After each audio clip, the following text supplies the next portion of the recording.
ನಮಸ್ಕಾರ. ನಾನು ನಿಮ್ಮ ಕನ್ನಡತಿ ರಾಜಶ್ರೀ ಪಾಟೀಲ್ ಮೇಡಮ್. ಇವತ್ತು ಐದಕ್ಕಿ ಲಕ್ಕಮ್ಮನ ಬಗ್ಗೆ ತಿಳ್ಕೊಳ್ಳೋಣ. 12ನೇ ಶತಮಾನದಲ್ಲಿ ಬಸವಣ್ಣನವರ ಸಮಕಾಲೀನ ಶಿವಶರಣೆ.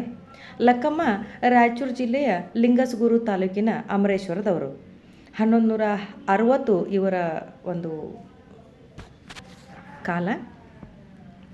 ಶೂನ್ಯ ಸಂಪಾದನೆ, ಶಾಂತಲಿಂಗ ದೇಶಿಕನ ಭೈರವೇಶ್ವರ ಕಾವ್ಯಕಥಾಮಣಿ, ಸೂತ್ರ ರತ್ನಕರ, ಲಕ್ಕಣ್ಣ ದಂಡೇಶನ ಶಿವತತ್ವ ಚಿಂತಾಮಣಿ, ಸಿದ್ದನಂಜೇಶನ ಗುರುರಾಜ ಚಾರಿತ್ರ್ಯ ಮುಂತಾದ ಕೃತಿಗಳಲ್ಲಿ ಈ ಐದಕ್ಕಿ ಮಾರಯ್ಯ ಹಾಗೂ ಐದಕ್ಕಿ ಲಕ್ಕಮ್ಮನ ಕುರಿತಾಗಿ ದಾಖಲೆಗಳನ್ನು, ಅವರ ಜೀವನ ವೃತ್ತಾಂತಗಳನ್ನು ನಾವು ತಿಳ್ಕೊಳ್ಬೋದು.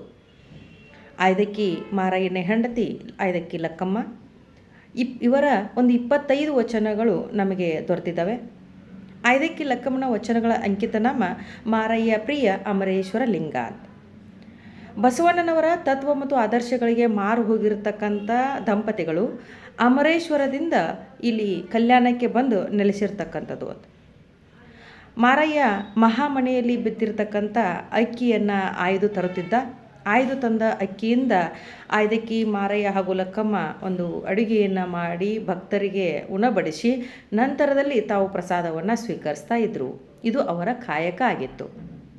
ಆ ಕಾಯಕದ ಆಧಾರವಾಗಿಯೇ ಐದಕ್ಕಿ ಲಕ್ಕಮ್ಮ ಹಾಗೂ ಐದಕ್ಕಿ ಮಾರಯ್ಯ ಅನ್ನುವಂಥ ಅವರ ನಾಮಸ್ಮರಣೆ ಸಿಕ್ಕಿರೋದು. ಹೀಗೆ ವಚನಗಳಲ್ಲಿ ಆತ್ಮೋದ್ಧಾರ, ಲೋಕೋದ್ಧಾರ, ಕಾಯಕ ತತ್ವ, ಸಮತಾಭಾವ, ಸಂಪತ್ತು ಸಂಗ್ರಹಣೆ ವಿರೋಧ ಮುಂತಾದ ಅಂಶಗಳು ಎದ್ದು ಕಾಣುತ್ತವೆ.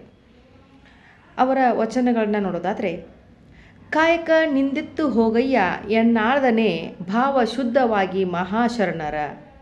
ಹಾಗೆ ಮನಶುದ್ಧವಿಲ್ಲದವಂಗೆ ದ್ರವ್ಯದ ಬಡತನವಲ್ಲದೆ ಚಿತ್ತ ಶುದ್ಧದಲ್ಲಿ ಕಾಯಕವ ಮಾಡುವಲ್ಲಿ ಅನ್ನುವಂಥ ಇನ್ನೊಂದು ವಚನ. ಹಾಗೆಯೇ ಭಕ್ತರು ಕಾಯಕವೆಂದು ದಾಯಗಾರಿಕೆಯಲ್ಲಿ ತಂದು ದಾಸೋಹವ ಮಾಡಬಹುದೇ ಅನ್ನುವಂಥ ಇನ್ನೊಂದು ವಚನ. ಹಾಗೆಯೇ ಭಕ್ತಂಗೆ ಬಡತನ ಉಂಟೆ ನಿತ್ಯಂಗೆ ಮರಣ ಉಂಟೆ ಎನ್ನುವಂಥ ವಚನ. ಹಾಗೆ ಆಶೆ ಎಂಬುದು ಅರಸಂಗಲ್ಲದೆ ಶಿವಭಕ್ತರಿಗೆ ಉಂಟೆ ಅಯ್ಯ, ರೋಷವೆಂಬುದು ಯಮಧೂತರಿಗಲ್ಲದೆ ಅಜಾತರಿಗೆ ಉಂಟೆ ಅಯ್ಯ, ಈ ಸಖಿಯ ಶ್ರೀ ನಿಮಗೇಕೆ, ಈಶ್ವರನೊಪ್ಪ ಮಾರಯ್ಯ ಪ್ರಿಯ ಅಮರೇಶ್ವರ ಲಿಂಗಕ್ಕೆ ದೂರ ಮಾರಯ್ಯ ಎನ್ನುವಲ್ಲಿ ವಚನಕಾರರ ಬಗ್ಗೆ, ಅಂದರೆ ದಾಸೋಹಕ್ಕೆ ಸಂಬಂಧಪಟ್ಟಿರತಕ್ಕಂಥ ವಚನ ಒಂದು ಇಲ್ಲಿ ಸಂಬಂಧಪಟ್ಟಿರೋದು.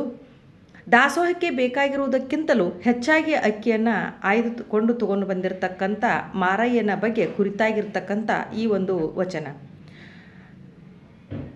ಅಕ್ಕಿಯ ದೊಡ್ಡ ಗಂಟನ ಹೊತ್ತು ಬಂದಿರತಕ್ಕಂಥ ಮಾರಯ್ಯನನ್ನು ನೋಡಿರ್ತಕ್ಕಂಥ ಅವಳು ಅಚ್ಚರಿ ಹಾಗೂ ಆತಂಕವನ್ನು ವ್ಯಕ್ತಪಡಿಸ್ತಾಳೆ ಅಂತ. ಆ ಅಚ್ಚರಿ ಆತಂಕವನ್ನು ಈ ಸಖಿಯ ಆಸೆ ನಿಮಗೇಕೆ ಎಂದು ಪ್ರಶ್ನಿಸುವಲ್ಲಿ ಅವಳು ಕೇಳ್ತಕ್ಕಂಥ ಮಾತು ಅಂತ. ಆ ಗಂಟನ ನೋಡಿರ್ತಕ್ಕಂಥ ಐದಕ್ಕಿ ಲಕ್ಕಮ್ಮ ಅಚ್ಚರಿ ಮತ್ತು ಆತಂಕದಿಂದ ಈ ಬಗೆಯಲ್ಲಿ ಆಶೆಯ ಸುಳಿಗೆ ಒಳಗಾಗಬಾರ್ದು ಅಂತಕ್ಕಂಥ ಎಚ್ಚರಿಕೆಯನ್ನು ಈ ವಚನದ ಮೂಲಕ ಸಮಾಜಕ್ಕೆ ನೀಡಿದ್ದಾರೆ ಅಂತ ಹೇಳ್ಬೋದು. ಆಶೆ ಎಂಬುದು ಅರಸಂಗಲ್ಲದೆ ಶಿವಭಕ್ತರಿಗೆ ಉಂಟೆ ಅಯ್ಯ ಎಂದು ಕೇಳುವಲ್ಲಿ ಆಶೆ ಅರಸನಿಗೆ ಮಾತ್ರ ಸೀಮಿತ ಅಂತ. ಯಾಕಂತಂದರೆ ಅರಸನಾದವನು ಸದಾಕಾಲ ನಾಡಿನ ಎಲ್ಲೆಗಳನ್ನು ವಿಸ್ತರಿಸುವ, ಇತರರನ್ನು ಸದೆಬಡಿದು ಚಿನ್ನ ಬೆಳ್ಳಿ ನಗನಾಣ್ಯಗಳನ್ನು ಒಟ್ಟುಗೂಡಿಸುವಂಥ ತನ್ನ ಬೊಕ್ಕಸದ ಸಂಪತ್ತನ್ನು ಹೆಚ್ಚು ಮಾಡಿಕೊಳ್ಳುವ ಒಳ ಮಿಡಿತಗಳಿಂದ ಕೂಡಿರ್ತಾನೆ ಅಂತ. ಆದುದರಿಂದ ಆಶೆ ಎಂಬುದು ಅರಸನಿಗೆ ಸಹಜವಾದ ಮಿಡಿತ. ಆದರೆ ಶಿವಶರಣರಿಗೆ, ಸಹಜ ಮಾನವರಿಗೆ ಇದು ತಕ್ಕುದಾದುದು ಅಲ್ಲ. ಶಿವಶರಣರು ಅಥವಾ ಸಹಜ ಮಾನವರು ಉಣ್ಣಬೇಕೆಂಬ ಆಶೆಯನ್ನು ಎಲ್ಲರ ಜೊತೆ ಹಂಚಿಕೊಳ್ಬೇಕು ಅಂತಕ್ಕಂಥದ್ದು.